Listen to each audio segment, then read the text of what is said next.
is Kat. I dated about 50 guys over 3.5 years in my 40s. It doesn't matter what kind of work they do, how old they are. They all want to talk about boobs. Had a really kind of harsh reminder of why I hate dating. I will not be making a whole lot of changes to myself to appeal to somebody. You are by yourself with your dog, no kids to worry about, no husband to worry about. If you don't like what I bring to the table, then I'm not the one.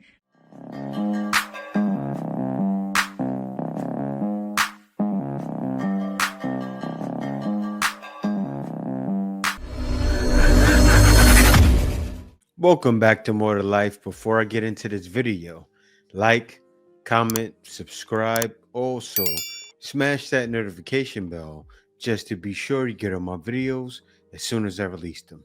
Let's get into this.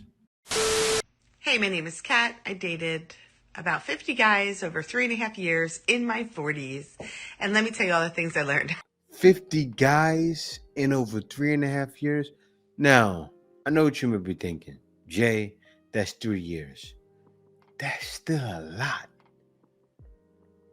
50 guys in 3.5 years. I'm going to listen to what she says. Because from what she says, you can tell how far she's gotten with some of these guys. Because some guys, if she's in her 40s, she was just riding and sliding. Right? I mean, I'm just being realistic. She's older. She wants to get her rocks off. She probably went through a divorce in that time. Let's see. Things I learned. First of all, I learned to take a break. Like, I learned that I don't actually want to date anymore. But anyway, after I went through my second divorce and and COVID kind of lifted, I started dating. And these are the things that I learned. Number one, the things that were attractive. So she said after she went through a second divorce. So a lot of that wasn't really dating. Am I wrong? What happens after they get out of divorce? They usually want to ride and slide. So it was a lot of ride and slides in there. Of course, trying to find something at the same time. Let's hear her. Let's hear her out. Attractive to boys and young men are the same freaking things that are attracted to older men. And it doesn't matter what kind of work they do, how old they are, or anything. They all want to talk about boobs. It's boobs. How old are you? And maybe ass, but definitely boobs. And it doesn't matter how, like, anything you are, they still want to talk about that. Boobs. And even if their profile says they like someone who's super smart and an independent woman, they're still going to want to talk about your boobs, their penis, and they're still infatuated with their penis, in fact. And many of them will want to send you pictures, which you will not want to have. They will be very braggy about their abilities, and they don't have them. Almost, no. They don't. So we can tell. We can tell a lot of rotten slides. They just don't have them. They'll talk about things that they are, other stuff like that, like squirting and things like that, and they know nothing about how to actually facilitate that. They will not want to wear condoms. That was really surprising to me. A lot of cases, they've had vasectomies. They don't care. They really don't give two flying craps about STIs. If they're love bombing you in the beginning and they're newly out of a relationship, they don't care about you. They just are going out of the frying pan into the fire, and love bombing is always a red flag. I didn't know that in the beginning. Nope, don't fall for it. Don't fall for it at all.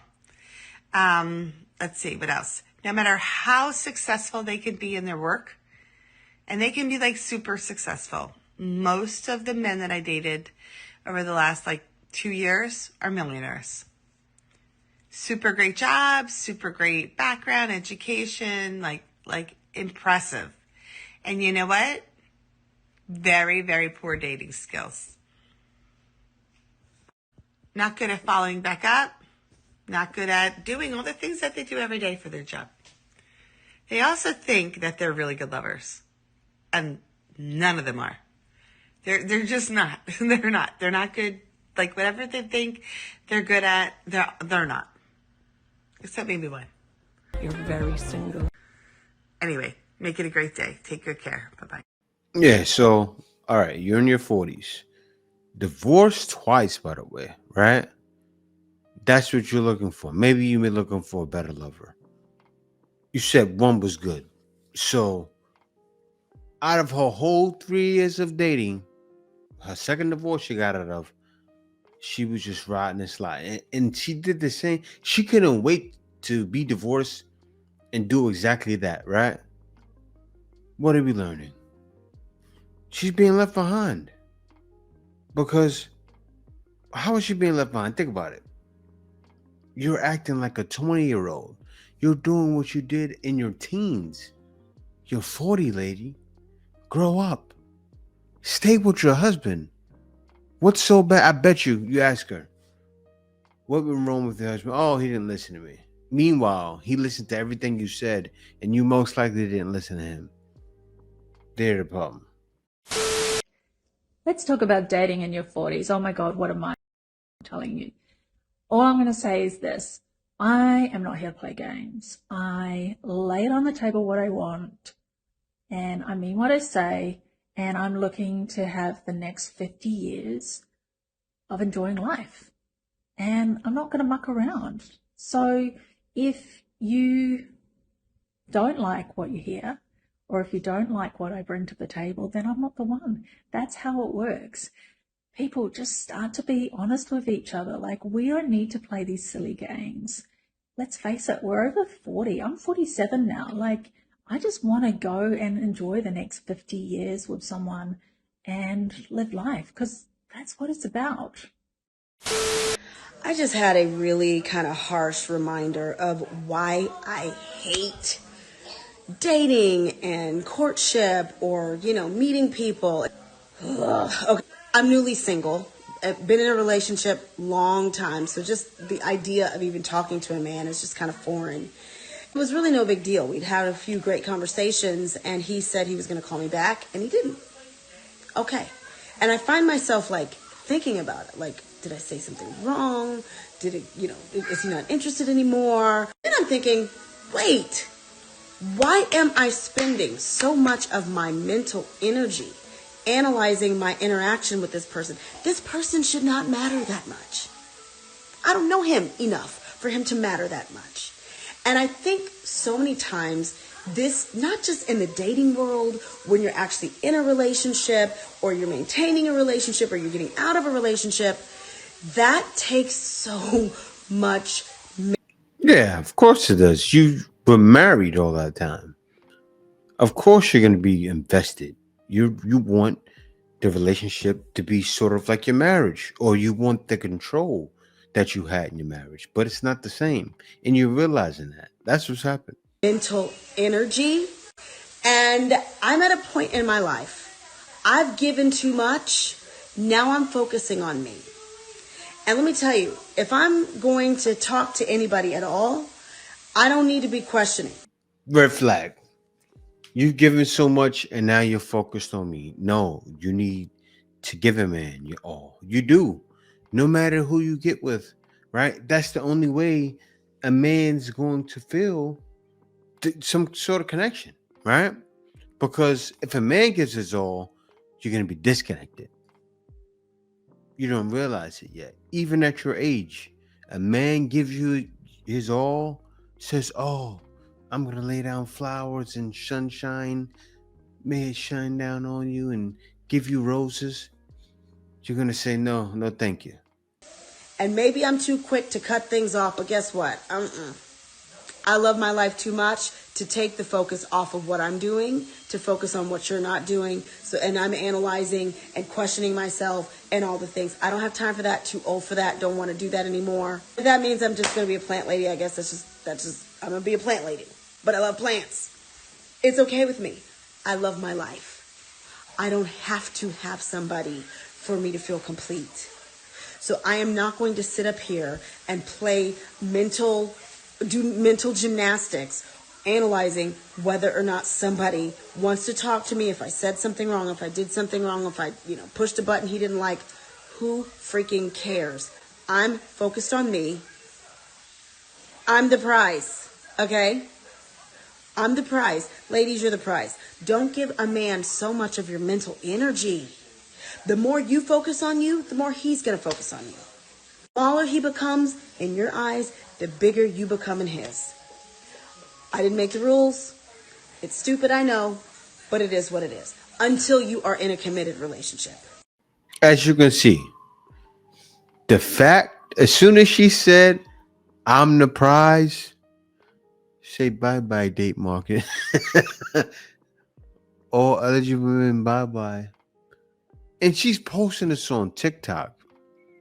Guys are going to see. Actually, say if I was single, right? And I was dating. The first thing I would search, I would scour TikTok. I would see a woman's age. I would scour and type dating over 40. Seriously. I would type dating over 40. I hate dating. Why I hate dating. Stuff like this. I would type that in. And if I come across your video, done. Here's her again. So this is her again telling guys, hey, don't date me. She's telling more of what she won't do when dating in her 40s. As a newly single mother that might potentially be entering the dating field in her 40s. Over 27, unmarried, female. What do you call this? 剩女, which means leftover women. Here's a list of 5 things I will not be doing. Number 1, bringing a man around my kids anytime soon. I'll be honest with you, that is my biggest concern. Probably one of the main reasons why I stayed in a really toxic. Yeah, it's really disturbing me. Why do you have your face light here and your face dark here? Like, is that the new makeup style? Because it looks weird. It looks like you think because I use that to sleep. That's why I'm laughing. You know the things, the eye guards you put in your eyes to sleep, and you put some in your ears. It looks like you wore that, and you got a suntan, and that's the suntan mark. It's weird. Toxic relationship was because the person I was in a relationship with is my baby's dad, all my kids' dad. And they love him. And the idea of me being out there again and potentially opening them up to meeting somebody new is scary. And you hear a lot of horror stories. And I'm praying about that. We will have to be damn near engaged. And I probably will be conducting all kinds of checks and make sure this person is the one before I even introduce them to my kids. And here's the thing, I don't even know where I'm going to have time for that. You got to have time to be able to do that. And that's one thing I don't have is time. So that's number 1. Number 2, I'm not going to be dating. Yeah, so one thing you don't have is time. So how are you going to date? That's what you're saying. You just said, I don't have time for that. So, and number 2, a man doesn't want to meet your kids anyway. You know what a man wants to know? Okay, you're 40. Do you have adult children? No? Bye-bye. Dating somebody that doesn't have their own place to live. Y'all know how I feel about that. If a man cannot take care of himself, he is not ready for a relationship. What's the given? Especially if we're in our 40s. Number 3, I will not be making a whole lot of changes to myself to appeal to somebody. You either like me or you don't. I realize I am not everybody's cup of tea. And I'm okay with that. And just because I'm not one person's cup of tea doesn't mean I'm not a good cup of tea. You know what I'm saying? Like, some people love Indian food. Some people hate Indian food. Doesn't mean Indian food's good or bad. It just means it's in the eye of the beholder. At this age, I am who I am. You want me or you don't. Number 4, I am not going to be entertaining somebody who is a perpetual victim in all the relationships he's ever had. Here's the truth. At the end of the day, you're the common denominator. If you picked wrong, if you did things, we're human, but you got to own it. Not everybody is the villain and you were the victim. I can't do victims. I can't. I have to have somebody in my life that takes accountability for who and what they are. Last but not least, number 5, I will not fight for no man. If a man puts me in a position where I have to fight for his attention with another female, he is not the one for me. I'm not about to waste one breath, and I mean one breath, on a man that is considering me versus someone else. I'll help you pick, sir. Pick her, because I'm not the one. Yeah, and guys will most likely do that because they want to know for sure that you're going to be into them. And he probably wouldn't pick you because you got your kids to worry about. Seriously, as you're talking, I'm listening to Nick Jr. playing in the background, like, go in a different room, go in the bathroom. Go in the bathroom, maybe position yourself up against the mirror or go in the mirror and do the video. Like, do something. You're out there while Nick Jr. is playing. It's so distracting. I got to listen to your video and hear, hey kids, how you doing? A man will hear that alone and say, bye, Felicia. I'm trying to understand, why does it bother you that I'm raising my daughter to be a wife? Yes. Raising my son to be a husband? Yes. Why does it bother you? Every time I have this conversation, there's always a miserable woman in the comments trying to tell me that, what if my daughter don't want to be married? What if nobody wants her? What if she's not attractive? What if she's this? What if she's gay? Why do, like, your miserableness is just so annoying, and it's so sad that it's so many women like that out here who can't even see anything positive. And the fact that you get upset and you get in an uproar about, well, what about anything else she wants to do? What about this? What about that? What about the foundation of who God put us on this earth to be? Good people, mothers, wives. But y'all all, I don't understand. It like boils your blood. It's really weird to me. It's very, very weird that you are upset that I'm not raising my daughter to be a baby mama. I don't know why it bothers you. I really don't. Yeah, I think you're doing the right thing. Ignore the haters. This is one thing I have to say. Train your child in the way they should go. That's the best thing. As you mentioned, God, that was given by God, and that's something you should continue to do. And if people want to talk, forget them. You're living a good life. Your family is living a good life. Don't be bothered with the haters. You know, when they tell you that being single at 30 is the scariest thing in the entire world, this is what it could look like for you. Being single at 30? I'm sorry. I don't mean to call it what it is, because that's what I'm doing right now. Lady, you got to be like 30 something. She said being single at 30. Now, did you mean being single at 39 or at 36 or 7? Because if you're 30, like single, like you mean 30 plural, right? 30s. Is that what you meant? Because this is scary. It could be a Friday evening and you are by yourself with your dog. He's out there. In a brand new city, watching the sunset go down with a hot cup of tea in your hand. No kids to worry about, no husband to worry about. Somewhere along the line, I got used to being alone. Just you, your dog, your tea, and the sunset. That is what you have to fear, kids. If you're single by the time you're 30, that is what you have to fear. Life could look like this. I know it sounds horrible. They really have us out here believing that life without a man is somehow scary and horrible and not beautiful. And while I would love a partnership someday that enhances my life on my own, it is absolutely magic. It's magic on a beach having a walk with your dog. Is magic, I guess. If you're at peace, I guess. But on those lonely days and lonely nights, if it gets very tragic, you won't show those days though. You probably could have You look like you were just crying your eyes out. I'm sorry. I'm talking about how your eyes look. You don't make it look so happy. Seriously. I thought you meant 30s. I thought you were old lady. What happened is you chased the bag for so long. This is what it looks like, ladies. When you continuously chase money and not chase happiness.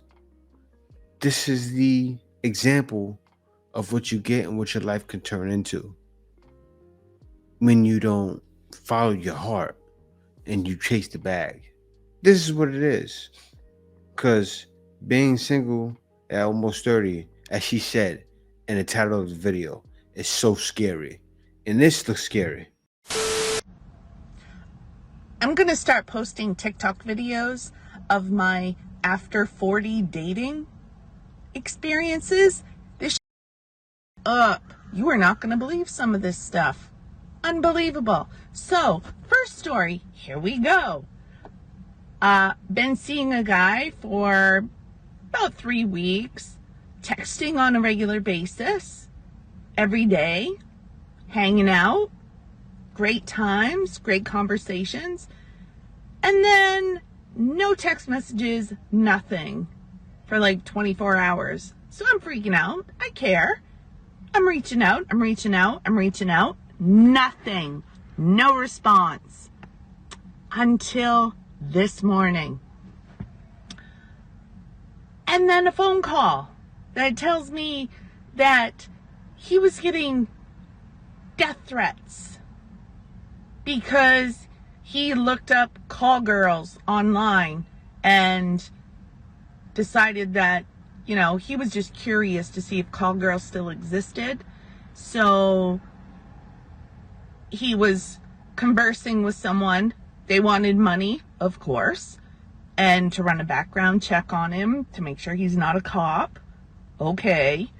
And then he decides, no, this isn't for me. I was just curious. So he says, no, thank you. And then gets death threats from somebody texting him saying, you wasted my girl's time and all that. That's the story I get this morning. I left Saturday and he said, text me when you get home, which I always do. And he responds to my text messages after I send him a message that say, I'm home. Nothing. No response when I got home Saturday. And now this. I can't make this up. I'm telling you I can't make this up. If you don't want to see me again, fine. Just tell me. What the I will not look for you. I will not pursue you. What? Huh? I'm not. Don't know. That's one of my stories. Stay tuned for more. Oh, I've got more. I could write a book. Listen, he shouldn't have did that. You shouldn't tell anyone. That's something you tell your boys, but congratulations. You got a man that was so open and honest with you. He was. He talked to you like you was his friend.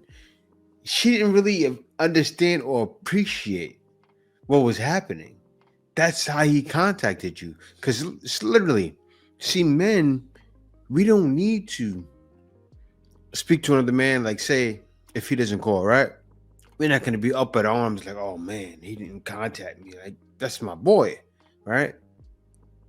Say he, and then the next day or later on that day, he contacts me, said this happened, that happened. I'm like, oh, that's crazy, man. Yeah, you got to be careful with that. But I'm going to take it in a positive way. And you should have looked at the positive and said, he was open and honest. I won't date him anymore. I don't mind you for not wanting to date him. But you just said, wow, at least he was honest with me. He probably thought that was okay to tell you. You got to look at how somebody thinks. And then you got to say, that's probably not the guy I want to be with. But he was an open, honest man. And he came to you and gave you the truth. And you should take it as a positive. He told you the truth. And yes, that truth hurt him. But maybe that's what he wanted to do. Maybe not. but take it as a good sign. Don't look at everything negative. Ah, here we go again. Well, this is a drastic improvement over what I looked like before I put the filter on. So there's that. I'm going to tell you a story about dating today. Dating at 40, which is a nightmare. Worse than dating at any other age, I swear, is dating at 40. Last weekend, I went out on a couple of dates, which is unusual for me. Usually I don't stack dates like that. I went on a date on Friday night with a guy who was really sweet, but there's no potential there. He is still married, separated, but that's not something I want to get myself into. Because who knows, maybe she comes back and he's like, I love you and I want to make us work out. So no, he was really nice. We had a nice time. That was it. Haven't heard from him since. I think he got the picture. Saturday, I went out with another guy who I had spoken to, and we had planned on having coffee and then going for a walk and then getting lunch somewhere. That's a lot for me. Usually on a first date, I like to just have something super low key. It sounds like a lot. I'm looking at you. Getting coffee, that's fine. And then going for a walk. Look, you said it. You said it was a lot. But yeah, getting coffee and going on a walk, that's a natural thing to do. It is. Out here, it's the norm. Getting coffee and going for a walk with a girl. That's the norm. I want to hear what you say, though. Super low key and casual so I can get out if I'm not enjoying myself. So we got coffee, took a long walk, and we went to lunch. I thought it was going really well. I thought we were hitting it off. He was making a lot of eye contact with me, seemed really interested. We were talking about things like common goals and ideals and morals, and we all seemed to be on the same page. It was working out pretty well, even though I lost my contact at lunch and had to see him basically through one eye the whole time. The next day, he called me and asked me to go out this coming Friday. So between Sunday and now, we texted maybe like once a day. He was always the one who initiated it. Okay? Even just to say something dumb like, how's your coffee today or whatever, like something stupid like that. And then a few days ago, because a lot of you who know me know that I'm into perfume, so I was organizing my perfume and I was like, oh, hey, by the way, what do you like to smell on a woman? Right? Not even thinking anything about it because that's not serious to me. And then yesterday I cooked dinner and sent him a picture of it. And I said, maybe I'll cook it for you sometime, after he told me it looked good. He then calls me and says, this is moving way too fast. You can understand, I was seriously gobsmacked. Way too fast. We've been on one date. We've exchanged a handful of texts. Every communication was pretty much initiated by him. And he's the one who kissed me after our first date, by the way. So here I am thinking to myself, like, are there any men out there who are not flakes? Honestly. Thinking that going on one date where you initiated the kiss and told me, I really hope we can continue this, and then you continue communicating with me, and then I say something about maybe making dinner for you sometime and asking you what perfume you'd like me to wear on our date, and you tell me it's moving too fast. Come on, dude, grow up. You're not ready for a relationship. It was the cooking. That's what did it for him. That is kind of fast. He said, maybe I'll cook this for you sometime. He's thinking, you're thinking about living with him. That's what he's thinking. And maybe you've been out of the market so long. You're not thinking that. It is honest. I wouldn't have took it that way, but he did. And you got to think about it and say, yeah, that is kind of off. Telling him, I can cook this for you sometime. I would have took it as positive. But I'm a different kind of guy. I heard what he said. You heard him out. So, yeah, I just wanted to tell you that I could cook it for you sometime. And if you would not talk to you anymore, you got to take it in stride. You do. You have to take it in stride and swallow your pride and get what you get. But yes, dating at 40 sucks because you don't realize you've been out of the market so long. Most likely, I'm sure she was married. I'm sure, almost positive. Even her, Miss Fatback, had somebody. So I'm feeling very deflated. Been single for about 4 years and off and on dating apps, and I'm supposed to have lunch with somebody today and didn't confirm, but just went to go check and he disconnected from the chat, and it is what it is. But it's like, I'm a single mom, I have a dog, I own a business, and I'm like, I don't really go out. It's like, how do you meet people? Like, if the online stuff is not working, it's just so much energy for no reward whatsoever. Like, how are you supposed to meet people? Like, I'm seriously asking a question. How are you supposed to meet people? Dating apps are just a joke. I'm over it. Yeah, it's scary when you're an older woman because they're watching. Like even the last lady, when she said, "How would I cook this for you?" Yes, the date market has left you 10 years ago. You're stuck. Same thing with her. They don't know what they're gonna do. They're at this age, most likely newly divorced. Now you face your date market, and look what you put your husband in. It's better for him. Your ex-husband is better for you. Not so good. But yeah, guys, be sure to click that subscribe button after hit that notification bell just to make sure you get all my videos as soon as I release them. Thank you guys for watching. See you next video.